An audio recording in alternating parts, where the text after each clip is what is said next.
ಧರ್ಮಸ್ಥಳ ಎಸ್ಐಟಿಗೆ ಒಂದೇ ದಿನ ಮೂರು ಶಾಕ್ ಆಗಿದೆ. ದೂರುದಾರ ಹೇಳಿದ ಕಡೆ ಹುಡುಕ್ತಾ ಇದ್ದಾರೆ, ಆದರೆ ಆತ ತೋರಿಸಿದಂತಹ ಜಾಗದಲ್ಲಿ ಹೆಣವೇ ಇಲ್ಲ.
ಧರ್ಮಸ್ಥಳ ಎಸ್ಐಟಿಗೆ ಒಂದೇ ದಿನ ಮೂರು ಶಾಕ್. ದೂರುದಾರ ಹೇಳಿದ ಕಡೆಯಲ್ಲಿ ಹೆಣವೇ ಇಲ್ಲ. ಹುಡುಕ್ತಾ ಇದ್ದಾರೆ, ಅದು ತೋರಿಸಿದಂತಹ ಜಾಗದಲ್ಲಿ ಹೆಣಗಳೇ ಸಿಗ್ತಾ ಇಲ್ಲ. 20 ಮಂದಿ ಕಾರ್ಮಿಕರು ಆಗಿದ್ರೂ ಕೂಡ ಮೃತದೇಹ ಸಿಕ್ಕಿಲ್ಲ. ಸಣ್ಣ ಜೆಸಿಬಿ ತರಿಸಿ ಆಗಿದ್ರೂ ಕೂಡ ಮೃತದೇಹ ಸುಳಿವಿಲ್ಲ. ಪೊಲೀಸ್ ಶ್ವಾನದಳ ಬಳಸಿದ್ರೂ ಸಿಗದಂತಹ ಮೃತದೇಹ ದೂರುದಾರನನ್ನೇ ತೆಗೆದಿಟ್ಟುಕೊಂಡು ಜೊತೆಗಿಟ್ಟುಕೊಂಡು ಅಗಸ್ತಿರುವಂತಹ ಎಸ್ಐಟಿ ತಂಡ ನೇತ್ರಾವತಿಯ ಸ್ನಾನಘಟ್ಟದ ಬಳಿ ಹೆಣವನ್ನ ಹೂತಿಟ್ಟಿದ್ದೆ ಎಂದಿದ್ದಂತಹ ದೂರುದಾರ, ಆದ್ರೆ ಆತ ತೋರಿಸಿದಂತಹ ಜಾಗದಲ್ಲಿ ಒಂದೇ ಒಂದು ಹೆಣ ಕೂಡ ಸಿಕ್ಕಿಲ್ಲ. ನಿನ್ನೆ ನೇತ್ರಾವತಿ ಸ್ನಾನಘಟ್ಟದ ಪಕ್ಕದ ಕಾಡಿನಲ್ಲಿ ಆಗಿದ್ದಂತಹ ಎಸ್ಐಟಿ ಇವತ್ತು ನೇತ್ರಾವತಿ ಸ್ನಾನಘಟ್ಟದ ಉಳಿದ 3 ಕಡೆ ಆಗಿದಂತಹ ಎಸ್ಐಟಿ ಇಲ್ಲಿಯವರೆಗೂ ಕೂಡ ಒಂದು 4 ಕಡೆಯಲ್ಲೂ ಕೂಡ ಎಸ್ಐಟಿಗೆ ಮೃತದೇಹದ ಸುಳಿವೇ ಇಲ್ಲ. ಎಸ್ ವೀಕ್ಷಕರೇ, ಧರ್ಮಸ್ಥಳ ಪ್ರಕರಣಕ್ಕೆ ಸಂಬಂಧಪಟ್ಟಂತೆ ಕ್ಷಣಕ್ಕೊಂದು ಮಾಹಿತಿಗಳು ಹೊರಗೆ ಬೀಳ್ತಾ ಇರುವಂತದ್ದು. ಎಸ್ಐಟಿ ತಂಡಕ್ಕೆ ಹುಡುಕ್ತಾ ಹೋದಾಗ ಸಿಕ್ಕಿದೆಯೇನಪ್ಪಾ ಅಂತಂದ್ರೆ ಹಳೆಯ ಬಟ್ಟೆಗಳು ಮಾತ್ರ, ಅದು ಕೂಡ ಯಾವುದೇ ನಿಖರತೆ ಇಲ್ಲ.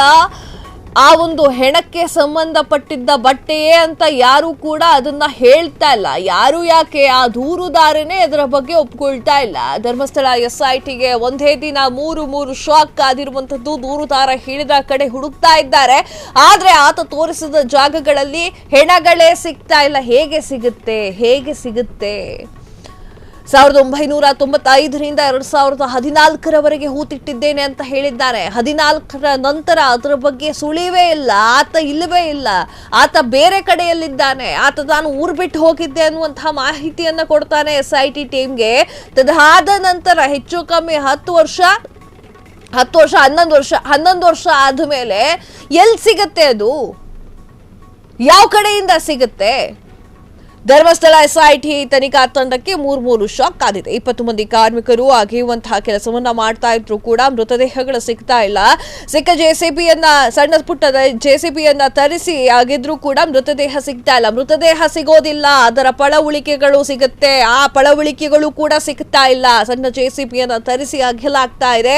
20 ಜನ ಕಾರ್ಮಿಕರನ್ನ ಇಟ್ಕೊಳ್ಳಲಾಗ್ತಾ ಇದೆ, ಆದ್ರೂ ಕೂಡ ಸಿಗ್ತಾ ಇಲ್ಲ. ಪೊಲೀಸ್ ಶ್ವಾನದಳವನ್ನ ಕೂಡ ಬಳಕೆ ಮಾಡಿಕೊಳ್ಳಲಾಗ್ತಾ ಇದೆ, ಆದ್ರೂ ಕೂಡ ಮೃತದೇಹದ ಸುಳಿವೇ ಇಲ್ಲ.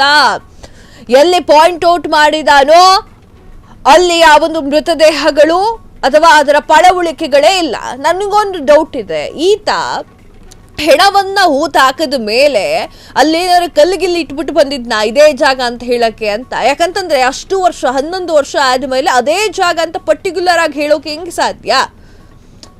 ಏನ್ ಹೇಳ್ಬೋದು? ಇಲ್ಲಿಂದ ಅಲ್ಲಿವರೆಗೆ ಒಳಗಡೆ ಅಂತ ಹೇಳ್ಬೋದು. ಹೊರತು ಇದೇ ಜಾಗದಲ್ಲಿ ಇಷ್ಟೇ ಅಡಿಯಲ್ಲಿ ನಾನು ಹೂತಿಟ್ಟಿದ್ದೆ ಅಂತ ಈಗ 11 ವರ್ಷ ಆದ್ಮೇಲೆ ಹೇಗೆ ಹೇಳಲಿಕ್ಕೆ ಸಾಧ್ಯ?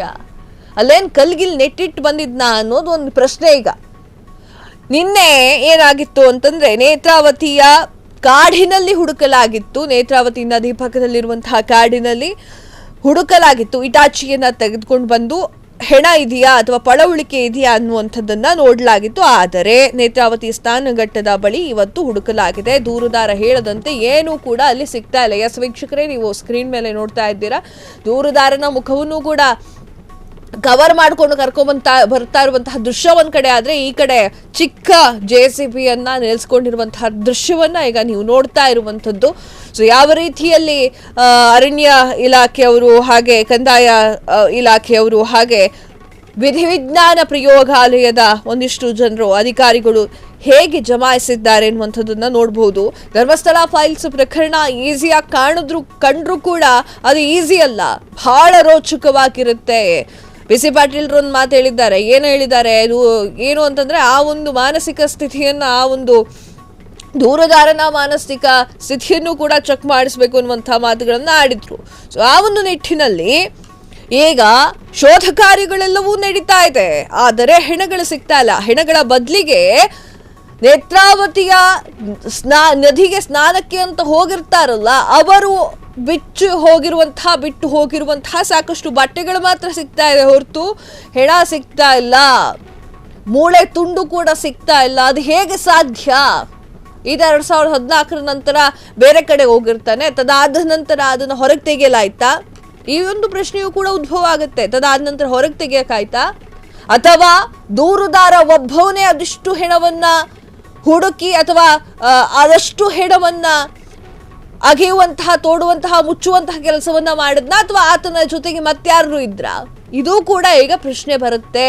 ದೂರುದಾರ ಒಬ್ಬನೇ, ನಾನೊಬ್ಬನೇ ಆ ಒಂದು ಹೆಣವನ್ನ ಹೂತಿಟ್ಟಿದ್ದೆ ಅಂತ ಹೇಳಿದ್ರೆ ಇಟ್ಸ್ ಸೇಫ್. ಅವತ್ತಿಂದ ಹೇಳ್ತಾ ಇದೀವಿ, ಇಟ್ಸ್ ಸೇಫ್.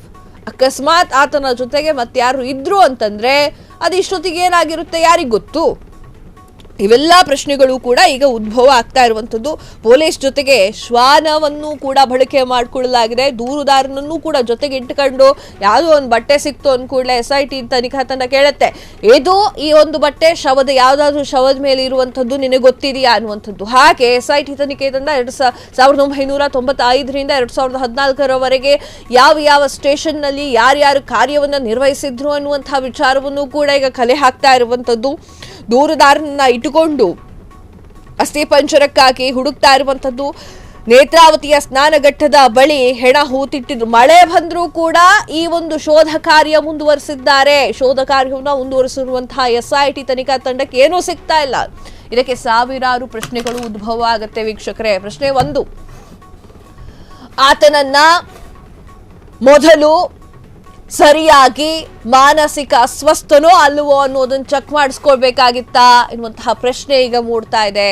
ತದಾದ ನಂತರ ಆತ ಇಷ್ಟು ವರ್ಷಗಳಾದ ನಂತರ ಬಂದಿದ್ದಾನೆ. ಅಲ್ಲಿ ಗುಡ್ಡ ಕುಸಿತ ಕೂಡ ಆಗಿದೆ. ಈಗ ಸಿಗಲಿಕ್ಕೆ ಚಾನ್ಸೇ ಇಲ್ಲ. ಆತ ಸುಳ್ಳು ಹೇಳ್ತಾ ಇದ್ದಾನ? ಈ ಪ್ರಶ್ನೆಯೂ ಕೂಡ ಉದ್ಭವ ಆಗ್ತಾ ಇದೆ. ಸಾಕಷ್ಟು ಜನ ಕಮೆಂಟ್ ಅಲ್ಲಿ ಹೇಳ್ತಾರೆ ಸುಳ್ಳಲ್ಲ, ಅದಲ್ಲ, ಇದಲ್ಲ ಅಂತ. ಆಗಿರಬಹುದು, ಕ್ವಶನ್ ಮಾರ್ಕ್. ನಾನು ಹೇಳ್ತಾ ಇರೋದು ಕ್ವಶನ್ ಮಾರ್ಕ್. ಇದಿಷ್ಟು ಪ್ರಶ್ನೆ ಉದ್ಭವ ಆಗುತ್ತೆ. ಇದಕ್ಕೆಲ್ಲಕ್ಕೂ ಉತ್ತರ ಕಾಲವೇ ತೀರ್ಮಾನ ಮಾಡಬೇಕಾಗತ್ತೆ. ಕ್ಷಣದ ಸುದ್ದಿಗಳಿಗಾಗಿ ಫ್ರೀಡಂ ಟಿವಿ ಸಬ್ಸ್ಕ್ರೈಬ್ ಮಾಡಿ, ಲೈಕ್ ಮಾಡಿ ಹಾಗೂ ಫಾಲೋ ಮಾಡಿ. ಹೊಸ ಸುದ್ದಿಗಳ ನೋಟಿಫಿಕೇಶನ್ಗಾಗಿ ಬೆಲ್ ಐಕಾನ್ ಮೇಲೆ ಕ್ಲಿಕ್ ಮಾಡಿ.